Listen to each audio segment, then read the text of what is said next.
Síguelo. Buenos días a todos, ¿cómo amanecieron?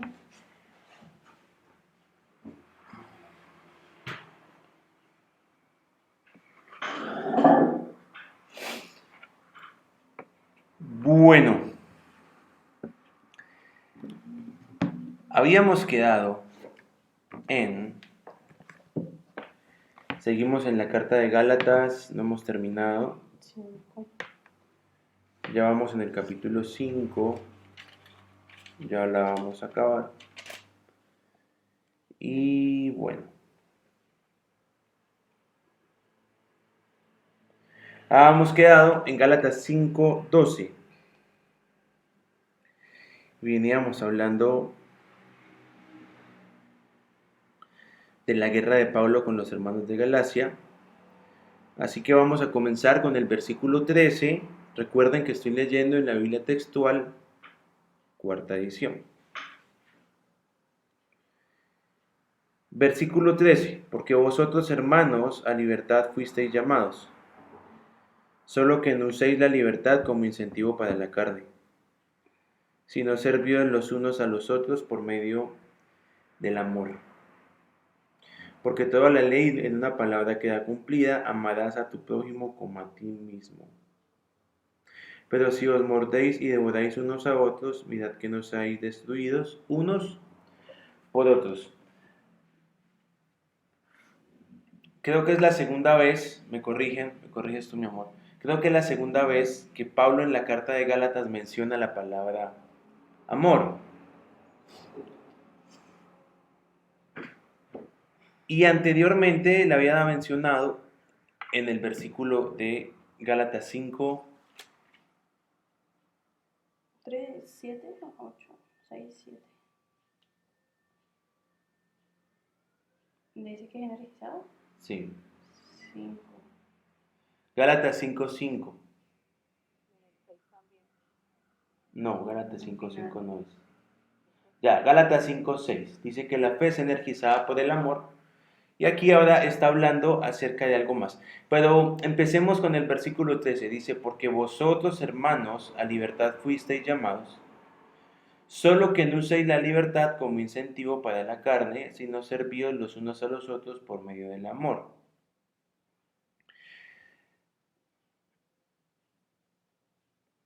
Tenemos que entender algo a esta altura y lo vamos a ver los miércoles. Algún miércoles lo vamos a ver. Pero la libertad que nos trajo Cristo es la libertad del cuerpo del pecado. El cuerpo del pecado fue crucificado juntamente con Cristo en la cruz. Es decir, lo que nosotros conocemos como la carne ya fue resuelto, ya fue destruido, ya fue tratado. Y aquí Pablo está diciendo que fuimos llamados a libertad. Y es muy tremendo porque cuando dice que fuimos llamados a libertad, piensa en algo. Todo llamado implica necesariamente una voz. Dice que fuimos llamados a libertad, solo que no uséis la libertad como incentivo para la carne. Ahora, está hablando ciertamente de que la libertad tenemos que saberla administrar. Dice, no usen la libertad como incentivo para la carne. Está hablando de cómo administramos la libertad a la que el Señor nos ha llamado a posicionarnos en este tiempo. Y ahí es donde tenemos que comenzar a ser más finos en la forma en cómo estamos administrando nuestra vida en el Señor. La libertad que tenemos en Él, como dice Pablo, todas las cosas me son lícitas, pero no todas me convienen. Ahora, pensemos por un momento en esta declaración de Pablo. Cuando Pablo dice esto,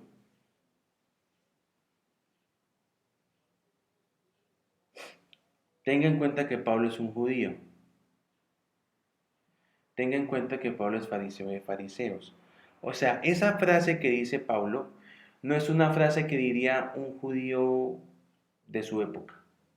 Porque para un judío de su época no todas las cosas eran lícitas. ¿Por qué? Porque estaba bajo la ley. Y como estaba bajo la ley, tenía mandamientos rigurosos que cumplir. Piense, por ejemplo, en esto. Cuando Pablo dice, todas las cosas me son lícitas, pero no todas me convienen. Coloquemos un ejemplo extremo. La ley no permitía que alguien tocara un muerto. Y si alguien lo tocaba, quedaba inmundo por 7 días. Ahora, Pablo dice, todo me es lícito. Pregunta, Pablo, ¿puedes tocar un muerto? Sí. Ya Pablo no se hace lío con lo que la ley está mandando hacer y con todas las prohibiciones. ¿Cuál es el tema de Pablo? Y es lo que nos está enseñando aquí de alguna manera. ¿Qué es lo que nos conviene? Todo me es lícito, pero no todo me conviene. Por eso dicen, no usen la libertad como incentivo para la carne, sino, ¿dónde está? Sino, servíos los unos a los otros por medio del amor. Pablo sabía que todo le era lícito, que podía hacer todas las cosas, sí, pero hay cosas que él no hacía. ¿Por qué? ¿Porque la Biblia lo prohíbe? No. Entonces, porque no le conviene. ¿Y no le conviene para qué? Recuerde lo que hablamos al comienzo de semana, si no estoy mal. No le aprovecha a Cristo. No lo lleva a que Cristo le aproveche. Ayer hablábamos con una familia y todos con el tiempo, en el desarrollo de lo profético, hemos terminado desarrollando paralelamente religión. Y el problema de lo profético es que fácilmente se vuelve en religión. Miren, por ejemplo, hace algún tiempo estaba, y ahorita también, leyendo unos libros de biografías de gente tremenda que hizo reformas, gente que comenzó a sanar personas cuando no se sanaban. Entonces, cada una de esas personas encontró algo nuevo en Dios. Cada uno. Entonces hubo alguien que un día fue tomado por el Espíritu Santo y comenzó a dar vueltas en el suelo. Y salió a la calle y comenzó a ponerle la mano a la gente encima y la gente le comenzó a pasar eso. Y tenía tanta gente que lo seguía que pues montaron una iglesia. ¿Y cómo se pusieron? Los pentecostales. O el movimiento carismático del Espíritu Santo. ¿Y qué pasó con todo eso? Bueno, después de eso entonces dijeron, el Espíritu Santo solo está si usted habla en lenguas, si usted se cae al suelo y da vueltas. Ahora, fue algo que empezó de una forma tremenda, pero que terminó siendo una estructura religiosa. Y todos hemos oído la pregunta, si usted no habla en lenguas, usted no está bautizado en el Espíritu Santo. Y eso es completamente errado, porque cuando ustedes lean Hechos, o si ya lo han leído, se van a dar cuenta que hay gente que está bautizada en el Espíritu Santo, pero no habla en lenguas. Y hay gente que habla en lenguas y está bautizada por el Espíritu Santo. Entonces, ¿las lenguas son señal del bautizo? No.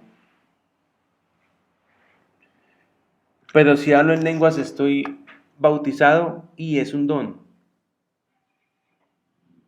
Pero fácilmente lo profético se nos vuelve en religión.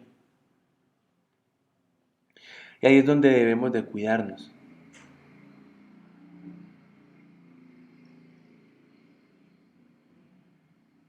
Entonces el Señor nos va a colocar algunas cosas pertinentes a nosotros, pero debemos aprender a ser flexibles administrando la libertad en el Señor. ¿Qué es lo que está hablando aquí Pablo? Ustedes fueron llamados a libertad, solo que no la usen como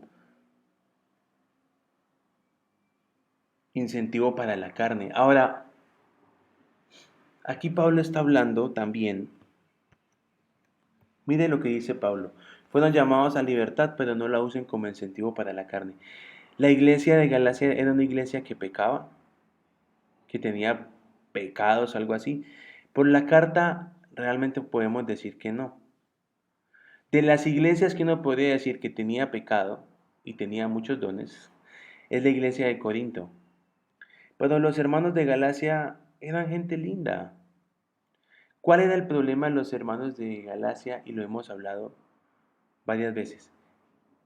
Que comenzaron a hacer las cosas por religión, porque la ley lo dice, y no porque el Espíritu los estaba guiando.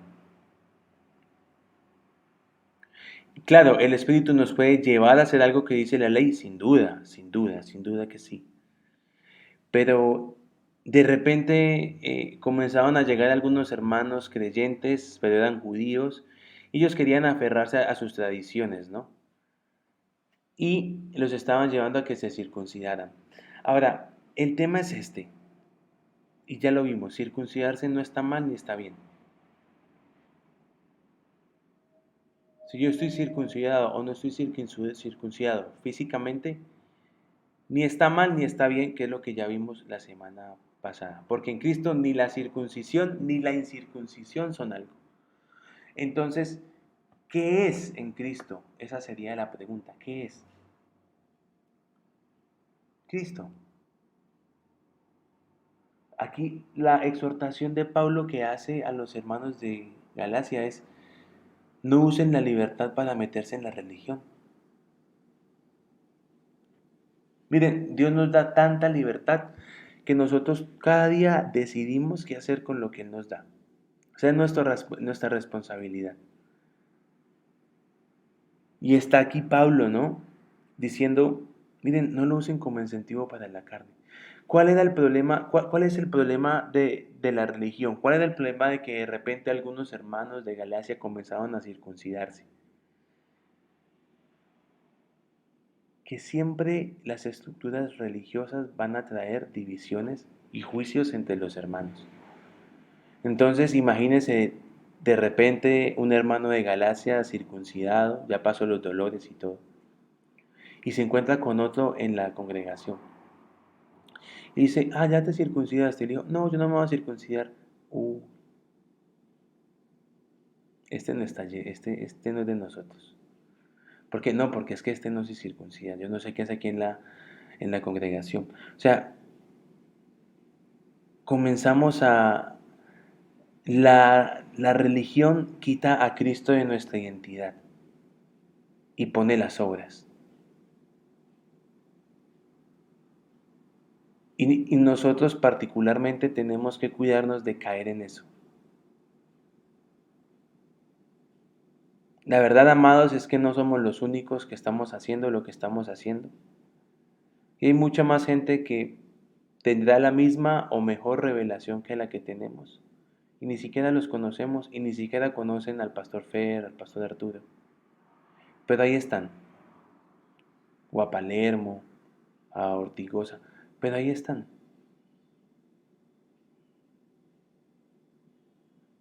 Y la pregunta del Señor vuelve a ser la misma. ¿Qué está en el corazón? ¿Cuál es la motivación por qué hacemos lo que hacemos? Y lo hemos venido hablando, pero lo vuelvo a mencionar. Nosotros debemos aprender a hacer las cosas completas, y completas es con el corazón puesto en las cosas. No es suficiente con que yo haga algo sin mi corazón involucrado en lo que estoy haciendo, porque fácilmente estoy cayendo en religión. Nuestra vida debe manifestar todo el tiempo la vida de Cristo. No solamente en los momentos eclesiásticos, en la iglesia, en los tiempos de adoración, porque ahí todos tomos, es muy fácil palpar a Cristo, sino en el día a día. Yo recuerdo que a los chicos de guitarra les preguntaba, ¿cómo tocamos una canción en Cristo?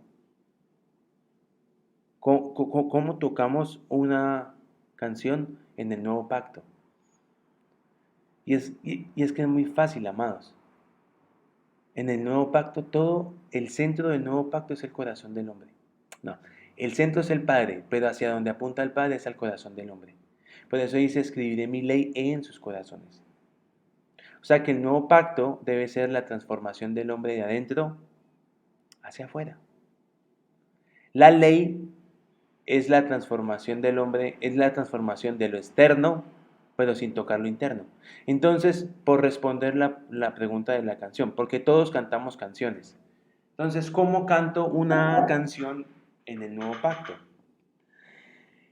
Esa canción primero debe estar en mi corazón. Y si está en mi corazón es porque yo ya vivo esa canción. ¿Y cómo la canto en el viejo pacto?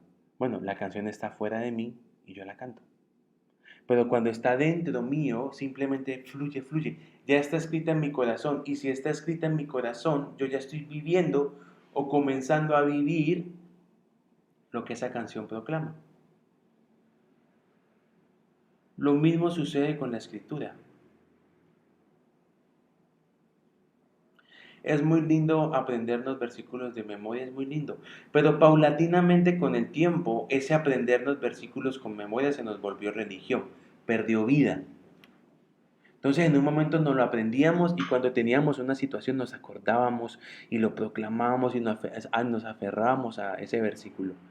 Y Dios se manifestaba poderosamente. Pero con el tiempo, entre tanto hacerlo, entre entrar en la rutina, nosotros nos acordamos del versículo, pero no le damos el peso que el Señor le da. ¿Cuál es el objetivo? Que se escriba en nuestro corazón.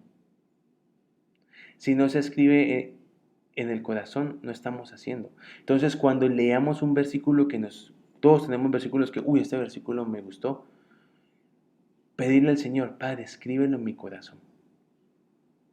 Escríbelo.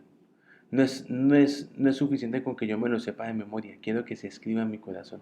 Porque cuando se escribe en el corazón, es cuando comenzamos a ser transformados, a ser cambiados, a ser mudados.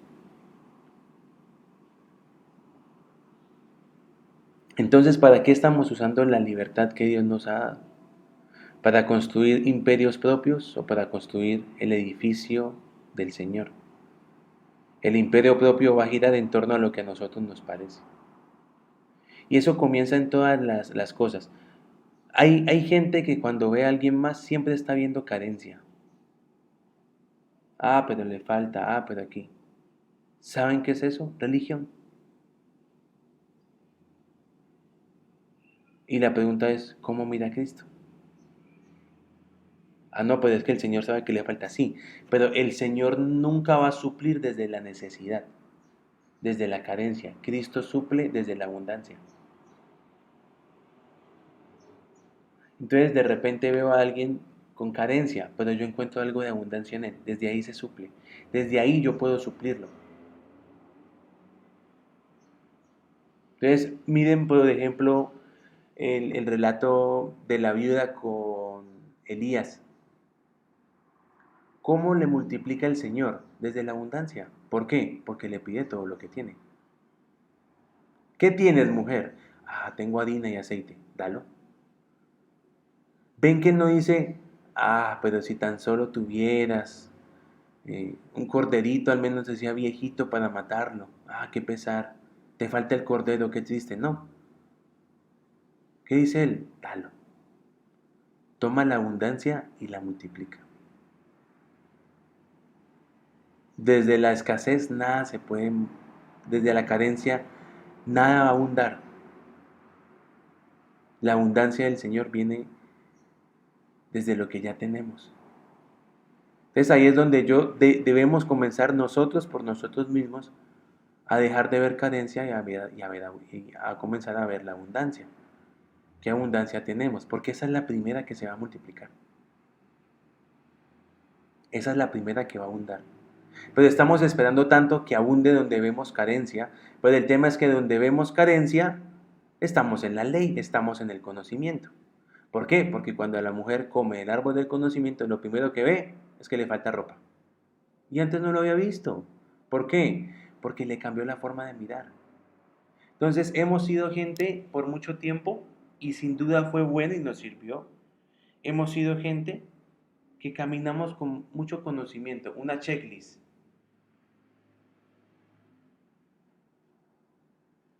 tengo esto, ya hice acá. Yo me acuerdo alguna vez hace un tiempo, hace como 2 años, año y medio, hablando con un pastor acerca de una familia que iba a venir acá a Cali, y bueno, y que quería que tuviera un tiempo con nosotros. Entonces él comenzó a hacerme la checklist. Ellos ya hicieron renovación de aguas, ellos ya hicieron aquí, ya vieron tal escuela, ya aquí, ya, ya, ya, ya, ya, ya. Y está bien, está bien. Y la pregunta sería esta en este tiempo. ¿Cómo están vestidos? ¿Dónde está Cristo? Y ahí es donde nosotros comenzamos a ser conscientes y a crecer desde la abundancia. Si yo estoy viendo constantemente la carencia, amados, no vamos a abundar.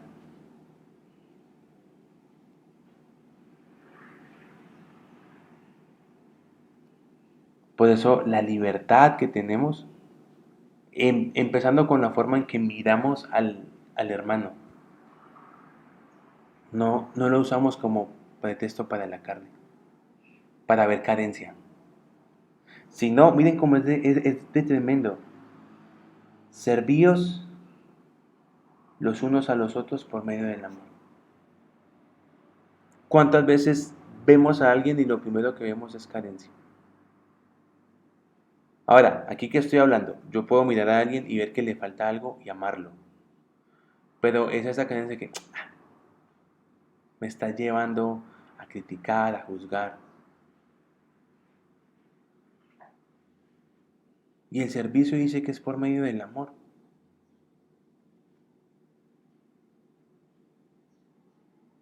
Y sigue hablando en el versículo 14. Porque toda la ley en una palabra queda cumplida. Amarás a tu prójimo como a ti mismo.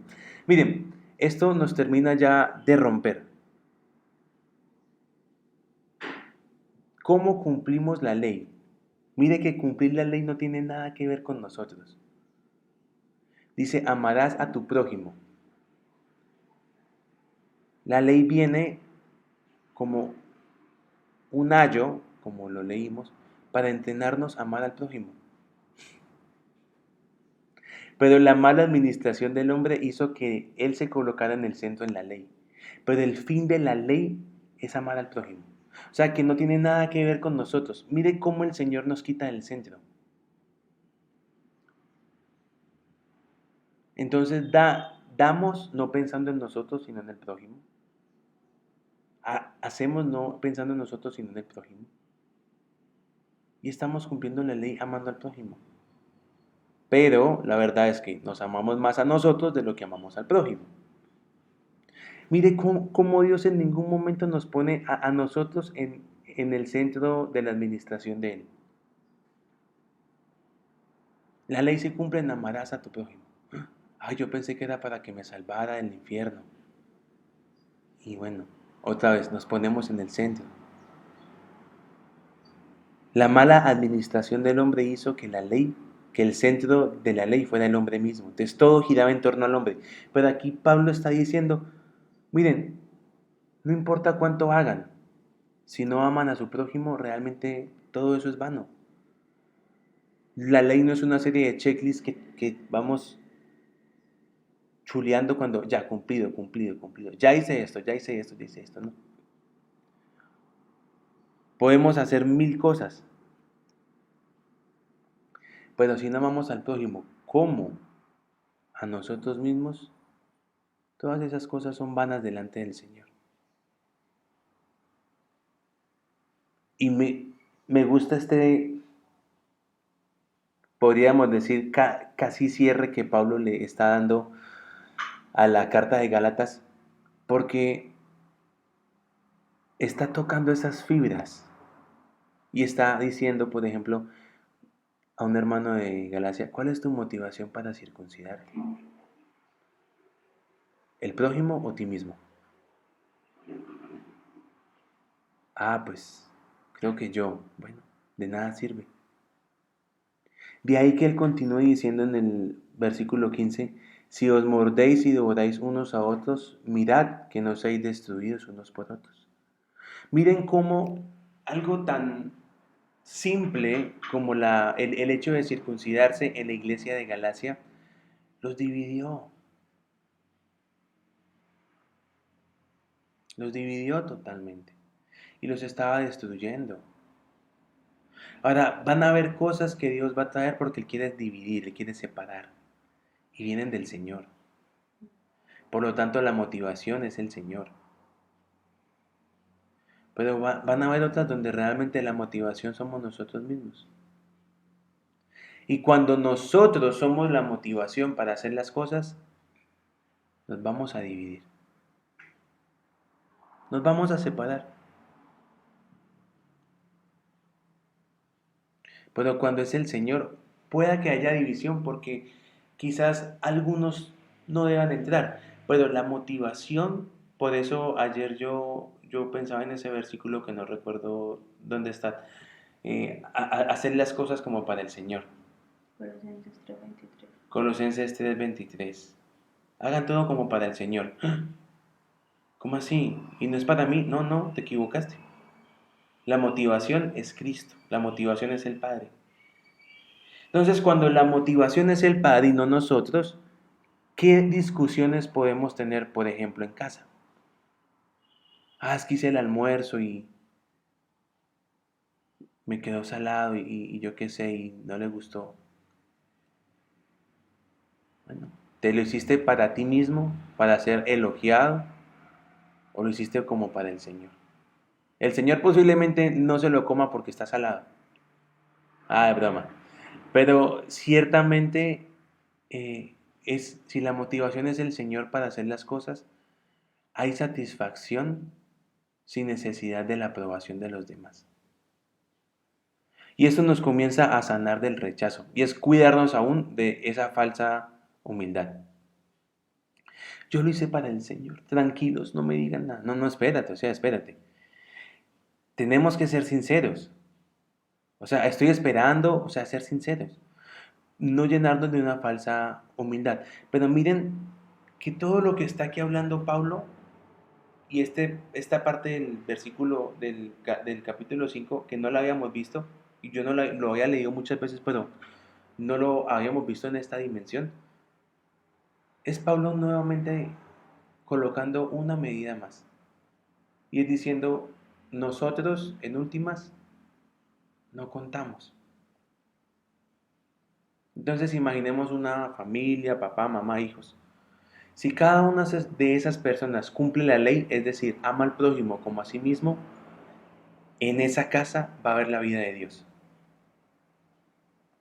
¿Cuál es el primer temor que tenemos al decir esto? No, pero si yo me quito del centro, entonces ¿quién me defiende? ¿Quién va a ver por mí? ¿Quién va a pensar por mí? ¿Quién va a velar por mí? Que creemos que el otro y eso es tan colombiano, el dicho que dice, ¿cómo es que es? Le di la mano y me tomó el brazo, El codo. el codo.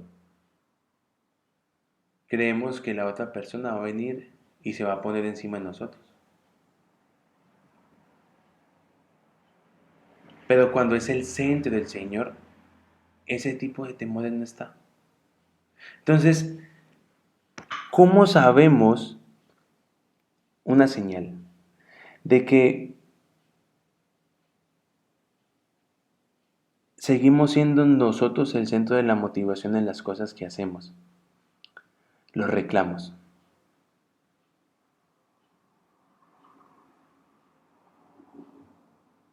Hice esto y nadie me dijo nada. ¿Para quién lo hiciste? Esa es la primera pregunta. ¿Para quién lo hiciste? Y ahí es donde tenemos nosotros que comenzar realmente a ser prácticos con la vida de Dios.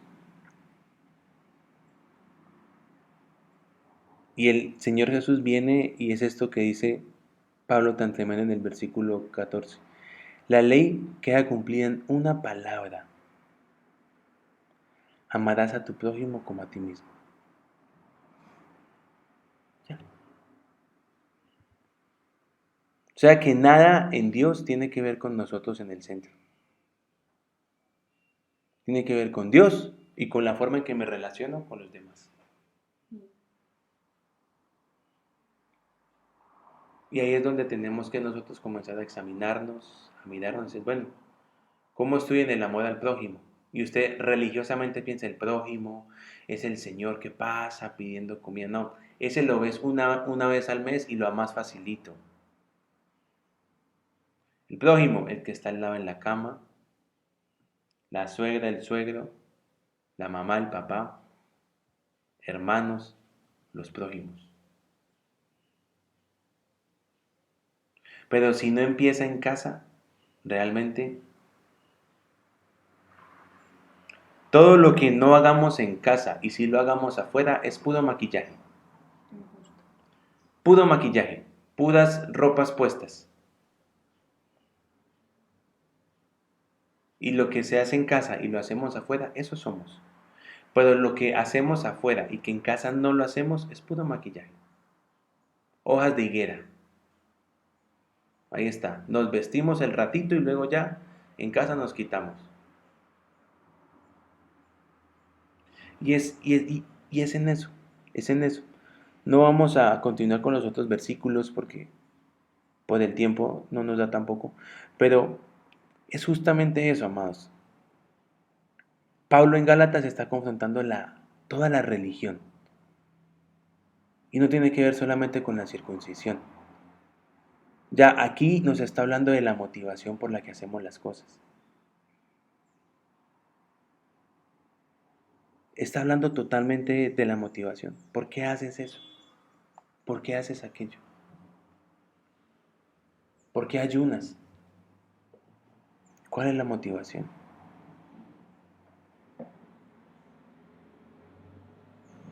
Y ese es el nuevo pacto. Mira las fibras profundas del corazón. Las fibras profundas, esas que nosotros por mucho tiempo hemos dado por sentado, bueno, está bien, ¿no? Pero estamos en ese tiempo en que el Señor está examinando el corazón y aquí en adelante va a seguir viendo el corazón. A mí esa palabra me hace temblar. Yo miro el corazón, es muy fuerte. Porque a los hombres con apariencias los engañamos. Pero a Dios, que mire el corazón. Entonces cada vez que hagamos algo, miremos la motivación. Y después de mirar la motivación y ver que quizás es incorrecta, que la hacemos por amor a nosotros y no al prójimo, pues comencemos a amar al prójimo en ese momento.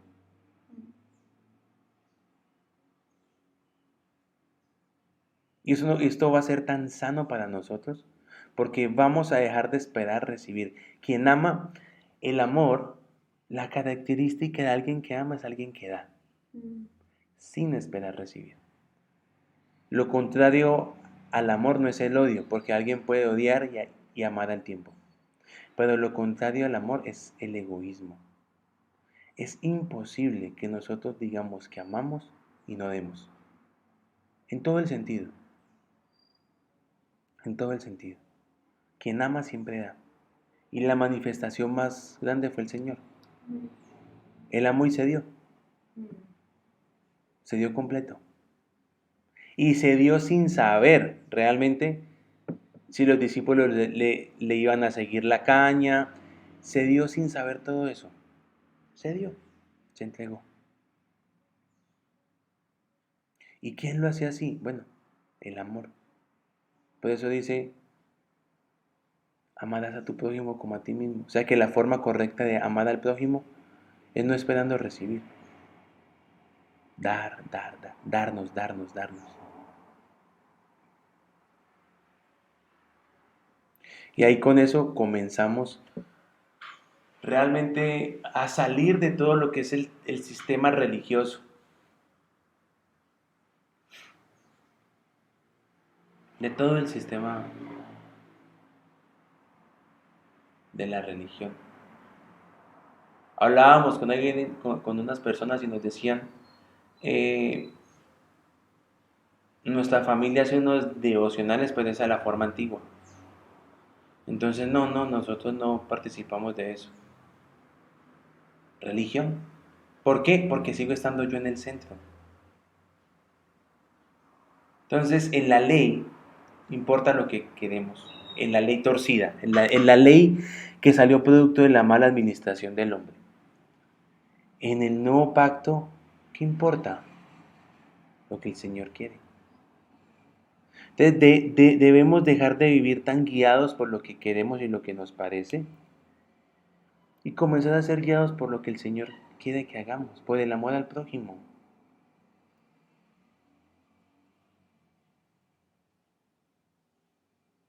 No podemos encerrarnos en una burbuja en casa, echar llave y decir, bueno, solo existimos nosotros. No, busquemos formas de darnos, porque quien ama se da. Y nosotros pensamos que quien ama es porque, ay, hola corazoncito tan amoroso, no hay muñequita. No. Quien ama se da, se despoja. ¿Quién ama hace eso? Y empieza por qué. Se despoja de la ofensa, se despoja de la queja del ayer, se despoja del, de la acumulación del cansancio de ver las mismas actitudes, se va despojando, se va despojando. Empezando por eso. El que ama nunca guarda ofensa, porque el amor no tiene como fin a nosotros, siempre tiene como fin al otro. Entonces, si amamos a Dios, empezando por ahí, el fin es Dios. El amor tiene como fin al otro, al prójimo. El amor no busca lo propio. Entonces, ¿cuántas veces nosotros, maquillados de amor, estamos buscando lo propio?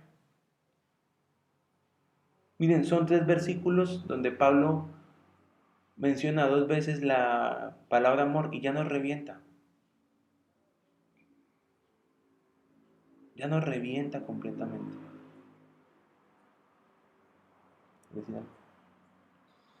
Eh, Creo que es el tiempo de redimensionarnos en el amor.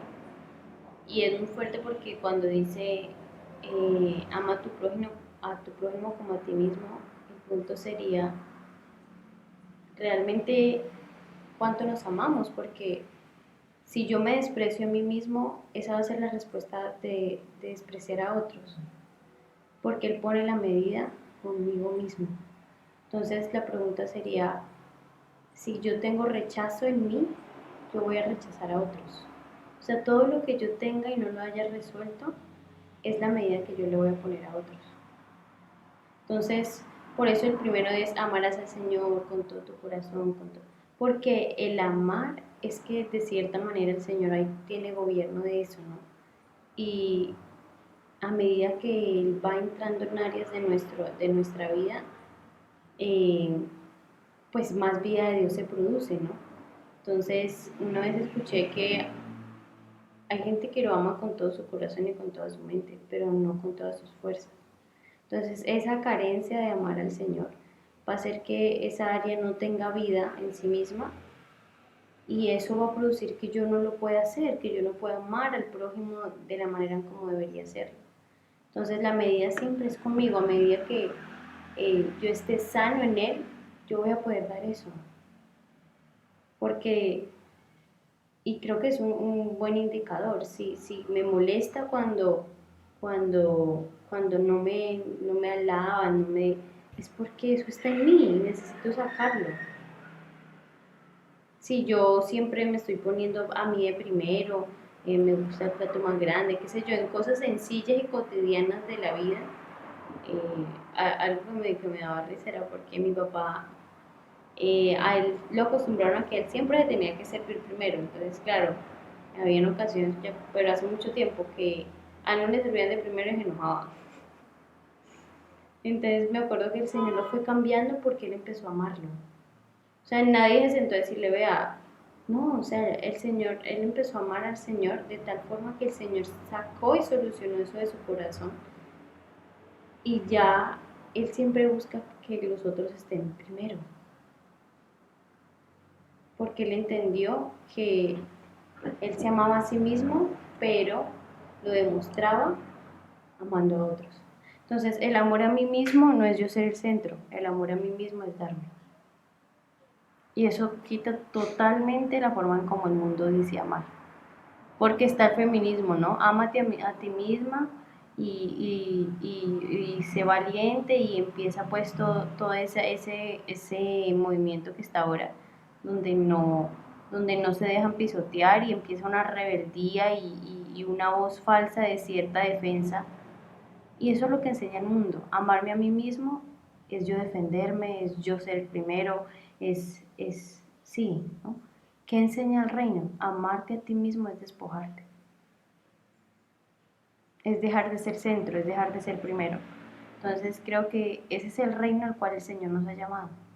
El despojarnos de esa mentalidad, ¿no? Entonces, ¿qué dice? Bueno, todo el sistema está basado en el amor propio desde el mundo, que es ser el centro. Pero en el reino, amar es despojarse, es no ser el centro. No es amarme a mí mismo, es que yo me consiento, no me importa los demás, no. En el reino, amarme a mí mismo es darme por otros. Entonces creo que es una enseñanza bien preciosa que el Señor nos está dando hoy y nos está perfeccionando en el amor. En entender que si hasta hoy nos hemos dado por otros, pues vamos más profundo. Y fue muy interesante porque en la adoración cuando Ani empezó a ministrar, que el Señor nos elevaba, que era tiempo de volar más alto. Yo veía literal como que si bien hemos alcanzado una altura, pero a veces pensamos que esa es la altura máxima. No, y dentro de ese cielo, puff, se había otro cielo, como que se corría una puerta y se veía otro cielo más alto. Y creo que eso es lo que Dios está haciendo. Nos está expandiendo, nos está haciendo ver que siempre hay una altura más. Entonces, si hasta hoy nos hemos dado, si hasta hoy hemos amado, hay un nuevo cielo en el amor. Y eso para todas las áreas que el Señor vaya añadiendo. Pero hoy aprendimos eso, que el amar en el reino es no ser el centro, sino darse por otros. Voy a leerles, aquí tenemos la versión de la Biblia amplificada, el versículo 13 de Gálatas 5 dice, pero ustedes fueron llamados a la libertad, solo que no dejen que su libertad sea un incentivo para su carne y una oportunidad o excusa para el egoísmo. Que decíamos ahora, lo contrario al amor no es el odio, sino el egoísmo. Entonces, tiempos de revisarnos en esto. Son cosas prácticas. Recuerde que Pablo está golpeando todo lo que es la religión en Gálatas. Y es mirar, ¿no? La religión nos pone en el centro. La religión nos pone en el centro. El problema de la ley es que en la mala administración del hombre se volvió en religión. Y lo puso en el centro de todo. Entonces, que crezcamos, que avancemos en lo que ya estamos por cerrar en Gálatas, porque el Señor tiene nuevas cosas preparadas más adelante para nosotros.